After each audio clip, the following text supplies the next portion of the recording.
जय हिंद guys, welcome back to the Vocal Verdict. मैं हूँ दिव्या देसाई एंड लाइक कीजिए, शेयर कीजिए, कमेंट कीजिए, subscribe to the channel. So US के इलेक्शंस लगभग ख़त्म हो गए, मतलब ऑलमोस्ट ख़त्म हो गए। उनके सब लोगों के स्पीचेस, पब्लिक का एड्रेसिंग सब आ गया। कमला हैरिस की तरफ से भी आ गया, ओबामा के ट्वीट्स, उनके स्टेटमेंट्स आ गए, जो बाइडन के चुटपुट चुटपुट उनके स्टेटमेंट सब आ गए। बाकी सब देशों ने उनको ट्रम्प को कंग्रेचुलेट किया, विश किया। उसके साथ हमारे जो पड़ोसी है, अनफॉर्चुनेटली बांग्लादेश की जो हेड ऑफ द स्टेट है, यूनस लग, बिकॉज अभी तो सत्ता तो बदल गई है, पर head of still head of state तो वही है। हम मान लेते हैं कि हेड ऑफ स्टेट वही है। सो उन्होंने ट्रम्प को विश किया हुआ। मैंने लास्ट वीडियो में बताया था कि उन लोगों का रिलेशन पहले से ही अच्छा नहीं है, because this man Mohammad Yunus, he is, I am using a very strong word, but he is a moving puppet of Biden, Joe Biden administration. वो प्योरली बोलते हैं ना कि वो अंदर से he is totally bowing to the Biden का administration. He is not a Republican, मतलब दिमाग से सोचने वाला बंदा है ही नहीं वो। सो उन्होंने भी ये किया पहले तो, मतलब लास्ट शायद 2016 के टाइम पे जब ट्रम्प की सरकार आई हुई थी, उस टाइम पे उन्होंने बहुत सारे तनकीदें की हुई थी। तब से करते ही आए हैं, कभी भी वो ट्रम्प को पसंद नहीं किया उन्होंने। हमेशा कुछ ना कुछ चलता रहता था। एंड जैसे सब कंट्रीज ने विश किया, कंग्रेचुलेट किया, वैसे ही मोहम्मद यूनुस ने भी एक ट्वीट रिलीज की है कि congratulations to the Trump to be becoming the 47th president of US. We wish you all this, that from peace loving country. कौन बोल रहा है पीस लविंग कंट्री? मतलब उस देश में जहाँ पे पीस की स्पेलिंग किसी को नहीं आती है, पीस का मतलब किसी को पता नहीं है, जिस हिसाब से वो लोगों के ऊपर बोलूंगी नहीं, बिकॉज वहाँ पे सिर्फ हिंदुओं के ऊपर ही हो रहा है। पहले तो लोग चढ़ जाते थे, अब तो पुलिस ट्रूप सब लोग चढ़ रहे हैं।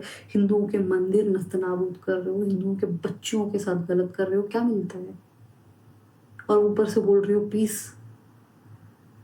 उसके ऊपर से आपको नोबेल प्राइज भी मिला हुआ है। बाय द वे, इसको नोबेल प्राइज मिला हुआ है, इस इंसान को नोबेल प्राइज तक मिला हुआ है। और ये इंसान इतना मक्कार, इतना दोगला कैसे हो सकता है कोई?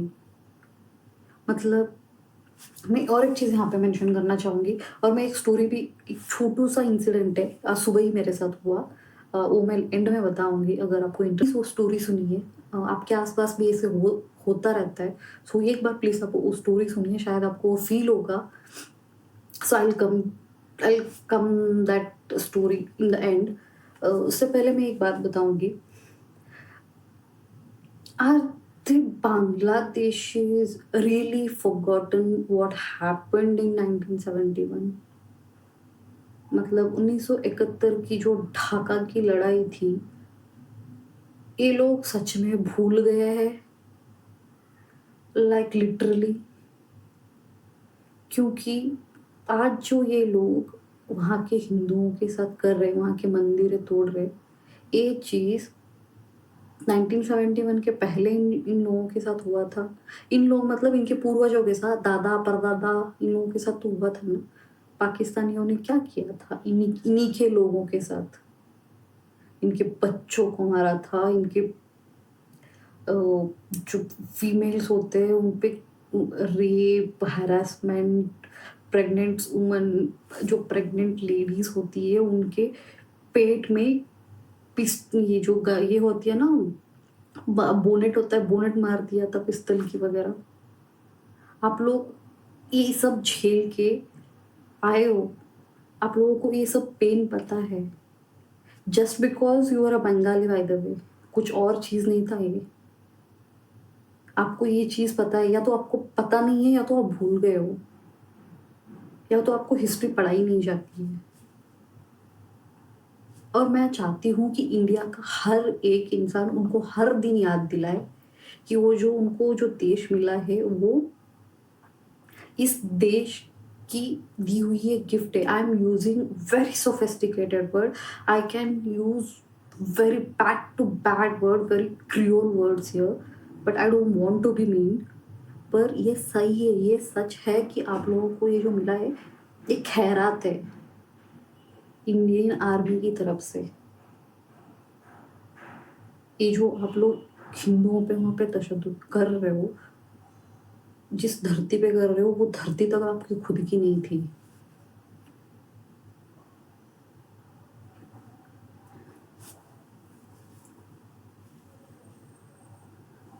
ये सब करने के बाद आप एक ऐसे देश के प्रेसिडेंट को कंग्रेचुलेट कर रहे हो जिसको आप पसंद नहीं करते, जिसके ऊपर पता नहीं आपने क्या क्या इल्जाम लगा दिए, किस किस वर्ड से नवाजा नहीं है आपने उनको। और किसी अकाउंटेबिलिटी नाम की कोई ना चीज़ होती है, यहाँ पे भी होती है और ऊपर वाले जिस भगवान में आप मानते हो, जिस पे आप मानते हो, उन पे भी होती है। और हमारे यहाँ तो ये बोला गया है, आप जो भी करते हो ना आप यहाँ पे भुगतते हो। वहाँ का मुझे नहीं पता है, वहाँ का वहाँ देख लेंगे, यहाँ पे भुगतते हो। और आपका भुगतना अभी स्टार्ट होगा और बहुत गंदा वाला होगा। सिर्फ बिजली क्या कट कर दी, आपकी दिमाग की हालत खराब हो गई। ऐसा दिन आएगा कि आप लोग अब तो चीन के भरोसे बहुत उड़ रहे हो, पाकिस्तान के भरोसे उड़ रहे हो, आप उस देश के भरोसे उड़ रहे हो जो और देशों के ऊपर मुलविस है, और मतलब और देशों के ऊपर डिपेंडेंट है। अकाउंटेबिलिटी होगी, ट्रम्प की तरफ से तो होगी होगी, बिकॉज उन्होंने खुला मैदान में आके बोल दिया है कि मैं हर एक देश के हर एक हिंदू कहाँ पे भी हो, किसी भी देश में हो, मैं हर एक हिंदू के साथ खड़ा हूँ। I strongly condemn the harassment of, जो भी हैरेसमेंट हिंदुओं पे हो रहा है उसको मैं स्ट्रांगली कंडेम करता हूँ। एंड आई एम श्योर वो भी अकाउंटेबिलिटी लेंगे, बिकॉज एनीवेज दोनों एक दूसरे को लाइक नहीं करते। सो ये इंसान मक्कार है। This is the bottom line, this is the border line. And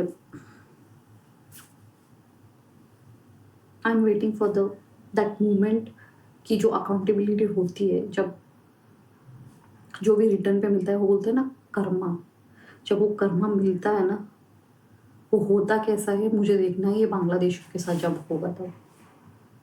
तो coming back to the story which I mentioned, मैं इस स्टोरी की तरह प्रेजेंट कर रही हूँ, बट ये सच है, ये मेरे साथ हुआ है। मतलब हुआ है इन द सेंस, हमारी कॉन्वर्सेशन ऐसी हुई है। I was in the office this morning, so हम लोग बैठे हुए थे, अपना जो भी ब्रेकफास्ट वगैरह कर रहे थे। उस टाइम पे जो कलीग्स में बात होती रहती है, ऐसे ही हम लोग बात करते बैठे हुए थे। And someone opened his phone and he started scrolling the news and all that stuff, and this Bangladesh का न्यूज़ popped up, एंड वो पढ़ रहा था, जैसे पढ़ के उसने रखा। सो वो एल्गोरिदम होता है ना इंस्टाग्राम का, जो आप ज़्यादा पढ़ते हो तो वो बार बार आपको वही दिखाता है।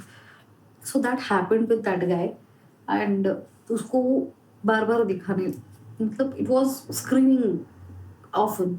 सो जैसे ही वो बार बार दिखने लगा, he got irritated and he was like, यार दूसरे देशों की जो भी चल रही है, हमें क्या, हमारे फील्ड में क्यों आ रहा है, हमारे देश में क्यों इतना दिखाया जा रहा है, इसको फालतू में बढ़ावा दिया जा रहा है। For a second I was shocked, and then I thought कि नहीं, कुछ लोग होते हैं जिनको किसी चीज़ से मतलब ही नहीं होता है। मतलब उनको बस इतना होता है कि जब हमारे ऊपर आता है तब हम बात करेंगे। मैंने एक बार एक ट्वीट किया हुआ था और एक इंस्टाग्राम स्टोरी डाली हुई थी when I was not in YouTube. मैंने बोला हुआ था कि जो पत्थर होती है ना, उस तरफ से आती है, हमें लगती है। हम एक साइड पे खड़े होके हम लोग देखते रहते हैं कि वहाँ पे पत्थरबाज़ी हो रही है, पर हम बात नहीं करते बिकॉज़ ये हमारे ऊपर नहीं आती है। जब हमारे ऊपर आती है ना, तब हमको पता चलता है कि तब उस जब वो पत्थर वहाँ आती है अपने ऊपर, तो हमें क्या फ़ील होता है। सो जब दूसरों के ऊपर हो रहा है, तो 1% फ़ील करो। सी आप या वो बोल जब मैंने ये बोला उनको, उन्होंने बोला कि आप यहाँ पे बैठ के कुछ नहीं कर सकते। आई गेट दैट पॉइंट, आप यहाँ पे बैठ के कुछ नहीं कर सकते, पर आपको एक बात का ध्यान रखना पड़ेगा। मैंने उनको वहाँ पे भी बोला, मैं यहाँ पे भी बोल रही हूँ। हर इंडियन को ये करना चाहिए कि वो देश इंडियन आर्मी की दी हुई एक गिफ्ट है। मैं फिर से बोल रही हूँ, मैं बहुत ज़्यादा सोफिस्टिकेटेड वर्ड यूज़ कर रही हूँ, पर उनको ये एहसास होना चाहिए कि ये आपको मिली हुई एक गिफ्ट है। अगर इंडियन आर्मी ना होती, उस टाइम पे इंदिरा गांधी नहीं होते, तो आपकी हालत क्या होती? वो जाके आपके घर में जो पूर्वज बैठे होंगे, अगर कोई भी होगा जो थोड़ा-सा भी यहाँ से सोचता होगा, उसको थोड़ा-सा भी अक्ल होगी, तो जाके पूछो, उनको पता है। या फिर जाके पाकिस्तान में हुमदुर कमीशन करके एक रिपोर्ट है, वो जाके पढ़ो, आपको पता चलेगा। या फिर वो एक बुक है, अ, मैंने डाका डूबते देखा, ये बुक है, वो बुक जाके पढ़ो, तब पता चलेगा। तुम लोग आज जो भी हिंदुओं के ऊपर तशद्दुद कर रहे हो, the Karma will hit back very hardly, and the day it hit back hardly, you will not get a land to hide your face. The same statement I made for Canadian government, and I'm repeating for you guys. So yes, जब उन्होंने बोला ये चीज़, मैंने उनको वहाँ पे समझाया था। आई होप इस वीडियो से भी आप समझ गए होंगे। I am not naming anyone, but you know. Okay, so Bangladesh में जो भी हो रहा है, उसका पेन मुझे ज़्यादा हो रहा है बिकॉज़ उस टाइम पे जो इंडियन आर्मी में जो पेन हुआ है ना, I know that, I can feel that, because it's very personal for me. मेरे ग्रैंडफ़ादर उस लड़ाई में थे, डाका सबूत वाली लड़ाई में 1971 के। सो मैं थोड़े दिन पहले घर पे थी, and my grandmother was explaining me, and she was narrating me about that लड़ाई। So she was telling me कि my grandfather was there in that लड़ाई, and I knew this before because my grandfather used to tell me कि कैसे हुआ था वो, क्या हुआ था। He used to actually, वो मुझे बहुत सारे लड़ाई के बारे में, चाहे वो Kargil is a very much personal to me, I don't want to share that even here. But मुझे 97 जो 71 की लड़ाई है उसके बारे में मुझे पता है, बिकॉज़ पर्सनली मेरे ग्रैंडफ़ादर वहाँ पे थे। सो मैंने देखा है उनके जब पैरों में जो गोलियों की छन्नी ऐसे बनी हुई थी, हम लोगों ने वो देखा है, हम लोगों ने वो महसूस किया है। सो हमें वो पेन होता है क्योंकि आप लोगों को वो देश मिला है because of these people have felt that pain. ज़रूरत नहीं थी, पर वो उन्होंने किया। उसके बाद इंडिया से किसी ने ये नहीं बोला कि ये हमने आपको दिया है तो विल टेक दैट कब्ज़ा, जैसे चीन करता है। सो यस, यही थी आज का जो भी था। आई डोंट नो कितने लोगों को अच्छा लगेगा, कितने लोगों को बुरा लगेगा, but this is my personal opinion कि उन लोगों को ये महसूस होना चाहिए कि जो भी कर रहे हैं गलत है, एंड हमारी गवर्नमेंट को सख्त से सख्त कोई ऐसे एक्शंस लेने चाहिए जिससे शायद उनकी आत्मा भी हिल जाए। आई एम रियली बीइंग, मैं शायद बहुत ज़्यादा ही मीन होके बात कर रही होंगी या बहुत ज़्यादा ही strong words, strong statement pass कर रही हूँ, बट ये ज़रूरी है, कहीं न कहीं ये ज़रूरी है। एंड अकाउंटेबिलिटी होना ज़रूरी है और उनको उनको वो आईना दिखाना ज़रूरी है एंड यस आई विश जल्दी से दिख जाए एंड आई एम श्योर दिखेगा। बजरंगबली करे बहुत जल्दी दिख जाए, जितना हम लोग सोच रहे हैं उससे पहले ही दिख जाए। सो ये थी आज की वीडियो। अगर आपको अच्छी लगी लाइक कीजिए, अपने ओपिनियंस कमेंट में बताइए एंड सब्सक्राइब कीजिए, hit the bell icon for further notification whenever I post new video. जय हिंद, वंदे मातरम।